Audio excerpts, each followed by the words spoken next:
আসলাম অন্যরও সবাই এসছে। তো যে ভয় পেয়েছিলাম, গাড়ির যা পিকচার দেখলাম ইয়েতে সোশ্যাল মিডিয়াতে, ভয় পেয়ে গিয়েছিলাম। গাড়িটা তো খুবই ক্ষতিগ্রস্ত হয়েছে, কিন্তু আমার মনে হয় সেই তুলনায় সেরকম আঘাত নেই, মানে হেড ইঞ্জুরি তো নেই। হাতে পুলিশ ফ্র্যাকচার বলছে হওয়ার চান্স আছে, এটা আছে। আদারওয়াইজ হি স্টেবল, এবং ওনার সাথে ড্রাইভার এবং একজন পিজিও ইনজুর হয়েছে, দুজন পিজি।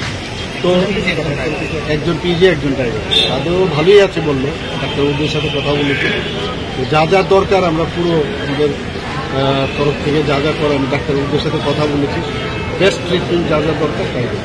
আশা করি ভয়ের কিছু অবস্থা। আমাদের অত্যন্ত প্রিয় আমাদের বিধায়ক, সবাই চিনেন ওনাকে, কল্যাণপুরের এমএলএ পিনাকি দাস। তো সবাই এত ভালোবাসে ওকে, সবাই ছুটে আসছে ওকে দেখাবে। যাই হোক, ঈশ্বরের কৃপায় ভালো আছে, ভয়ের কিছু। How is his condition? It's fine. Stable. Okay, thank you.